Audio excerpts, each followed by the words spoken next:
The air inside the Gilded Lily was always thick with the scent of truffle oil and old money, a sensory cocktail that Raven had learned to ignore after 3 years of double shifts.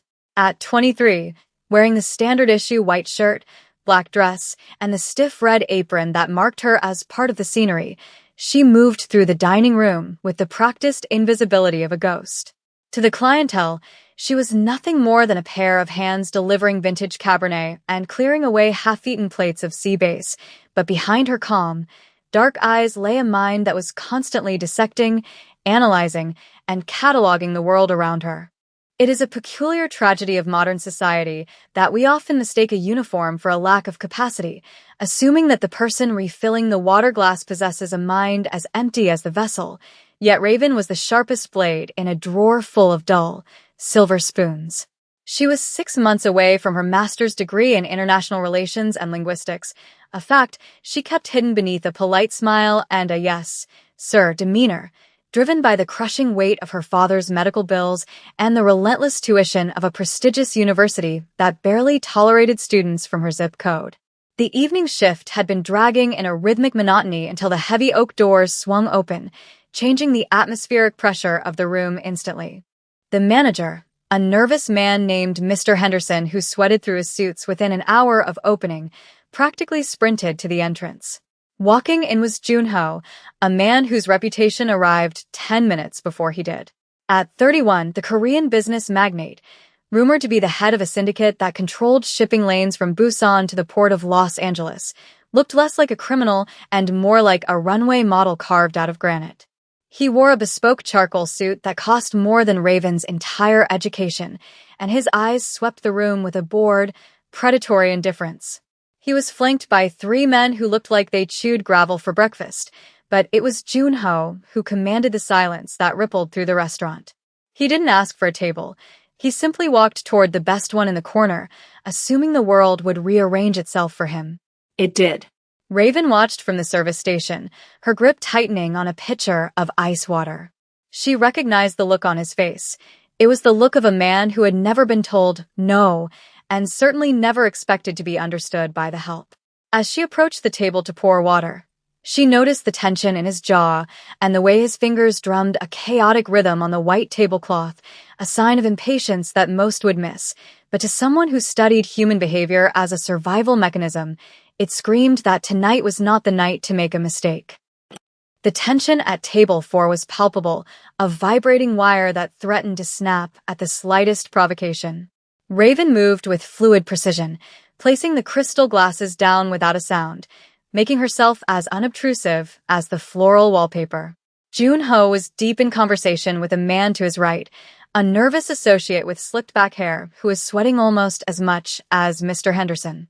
They were speaking Korean, rapid-fire and aggressive, assuming the privacy of their language was an impenetrable shield in this predominantly Western establishment. This is where the arrogance of the elite often becomes their Achilles heel. They assume knowledge is a luxury good, accessible only to those within their tax bracket. Raven, however, had spent 4 years immersed in East Asian dialects, fascinated by the syntax of negotiation and power dynamics.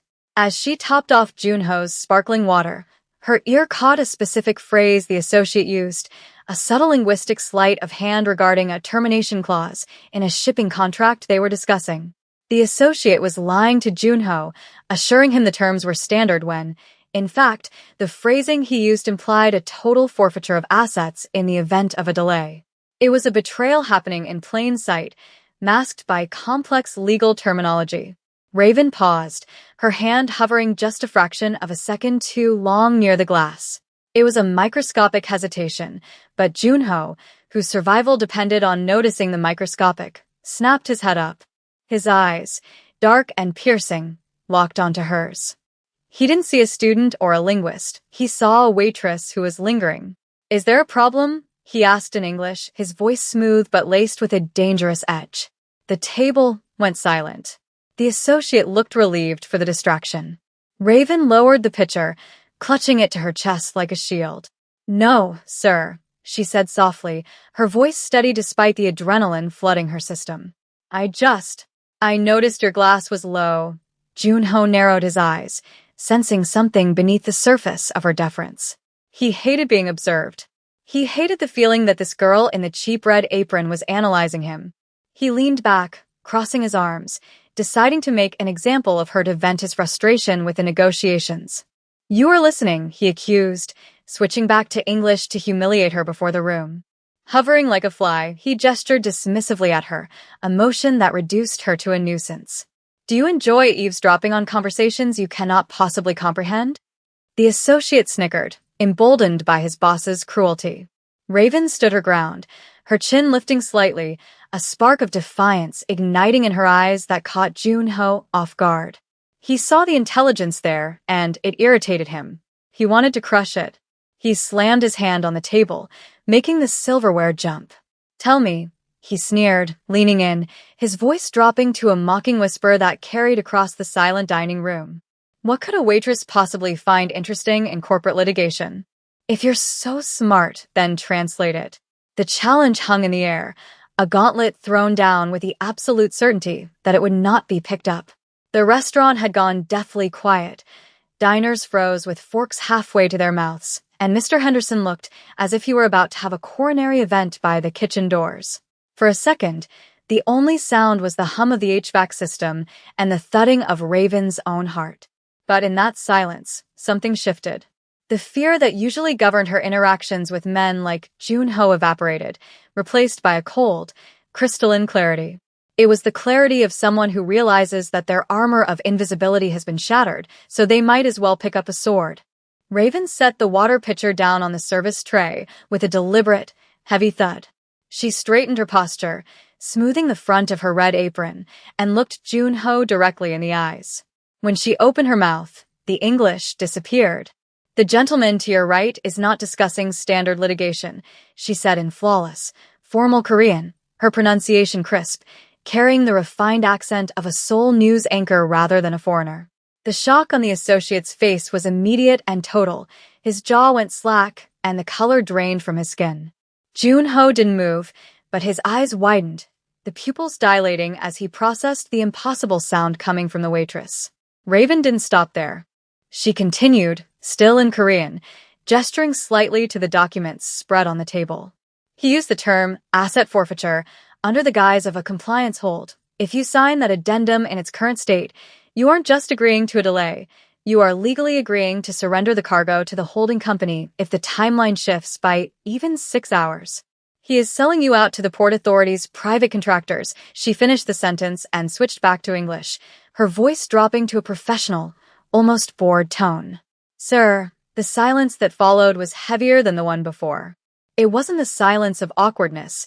It was the silence of a paradigm shift. The associate began to stammer, terrified, looking for an exit that didn't exist. Junho slowly turned his head from Raven to the man beside him. The look on the associate's face confirmed the accusation far more effectively than any confession could have. The man was pale, a sheen of cold sweat breaking across his forehead as he realized the safety of his linguistic fortress had just been breached by the person refilling his water glass. Junho didn't yell. He didn't flip the table or cause a scene that would alert the other diners. Instead, a terrifying calm settled over him, a stillness that was infinitely more dangerous than rage. He picked up the contract, his eyes scanning the paragraph Raven had indicated, and though he wasn't a legal scholar, the context clues provided by the associate's terror filled in the gaps. He looked at the man, then pointed a single, manicured finger toward the exit. The gesture was absolute. There was no negotiation, no severance package, no second chance. The associate scrambled out of the booth, gathering his briefcase with trembling hands, stumbling over his own feet in a desperate bid to escape the gravity of Junho's presence before the consequences became physical. The restaurant remained oblivious to the execution that had just taken place, save for Mr. Henderson, who was watching from the maitre d', stand with his mouth slightly agape, looking as though he were witnessing a natural disaster in slow motion. Junho waited until the doors swung shut behind the trader before turning his attention back to the woman standing beside his table. The dynamic had shifted tectonically. Raven wasn't holding the pitcher anymore. She had set it down, her hands clasped in front of her, waiting. She wasn't trembling. Junho studied her, really seeing her for the first time, not as furniture, but as a player on the board. He gestured to the empty seat opposite him, the leather still warm from the man he had just exiled. "Sit," he commanded. It wasn't an invitation. It was a directive.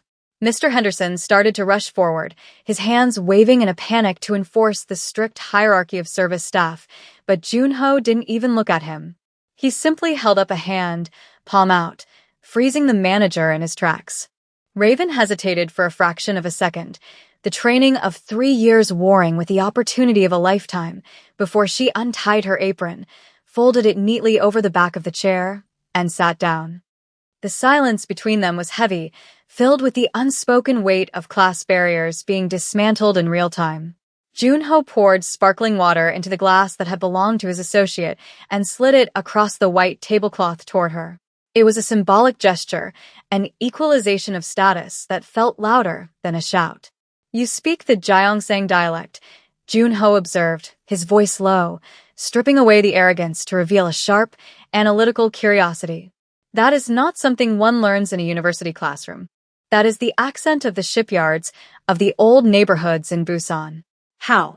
Raven took a sip of the water, the bubbles sharp against her tongue, buying herself a moment to calibrate her answer. She knew that men like Junho didn't appreciate embellishment. They traded in information as currency.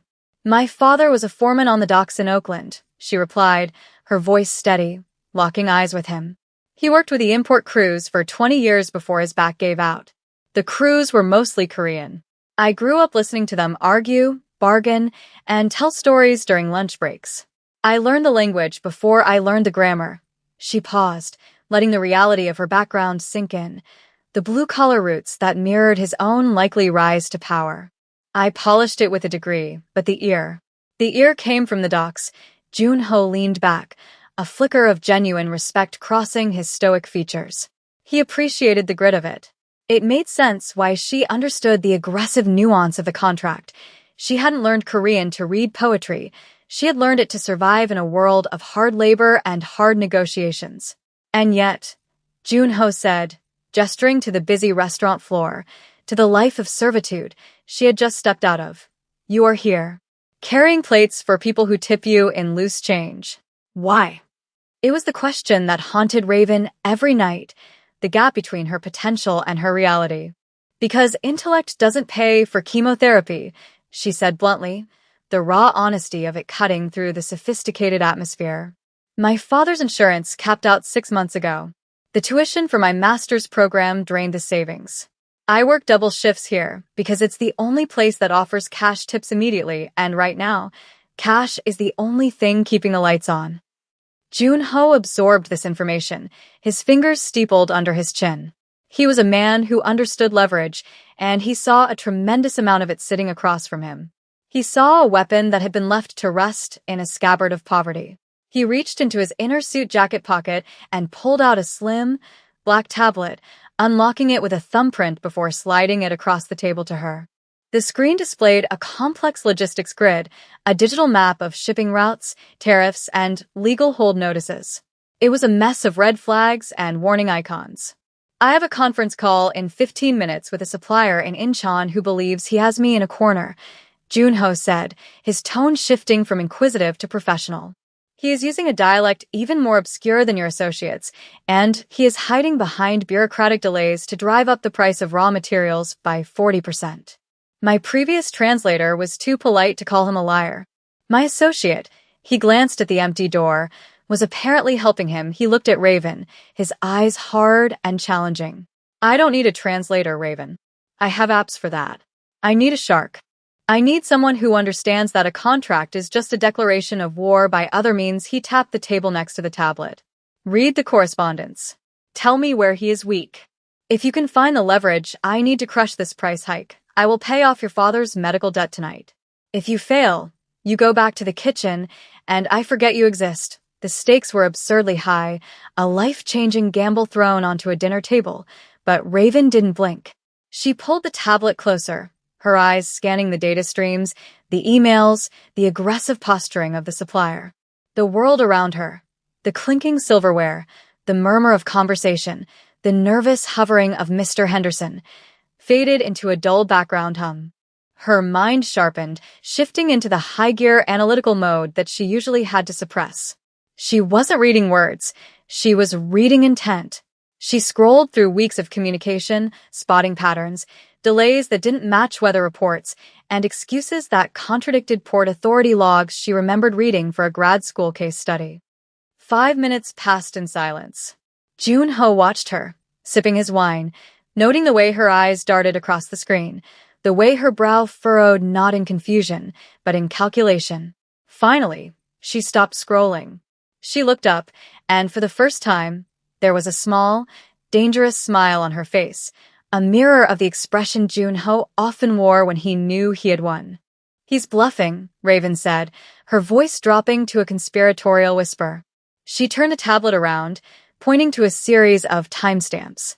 "He claims the delay is due to a labor strike in the Incheon sector, which justifies the force majeure clause to hike the price. But look here," she tapped a shipping manifest from a subsidiary company. "He shipped 3 tons of electronics out of the same port, on the same day, using the same union labor. There is no strike. He's creating an artificial bottleneck to squeeze you because he thinks you're desperate for the steel." She looked up at Jun-ho, her eyes blazing with a thrill of the hunt. But here's the kill shot. In his last email, he mentioned a compliance review with the Ministry of Trade. If you flag this inconsistency to the ministry, the fact that he's claiming a strike for one client while shipping for another, he doesn't just lose the price hike. He loses his export license for fraud. Jun-ho stared at the data, then at Raven. He began to laugh, a low, rich sound that seemed to startle the nearby tables. It wasn't a laugh of humor. It was the laugh of a man who had just found a diamond in a pile of coal. He checked his watch. "The call is in 3 minutes," he said, standing up and buttoning his jacket. He didn't ask if she was coming, he simply expected it. "Mr. Henderson," he called out, his voice booming. The manager scurried over, looking terrified. "She is finished for the evening. In fact, she is finished forever. Send her final check to my office." He looked at Raven, extending a hand, not to shake, but to guide her toward the exit, toward the black SUV waiting at the curb, toward a future that had just radically expanded. "Come," he said.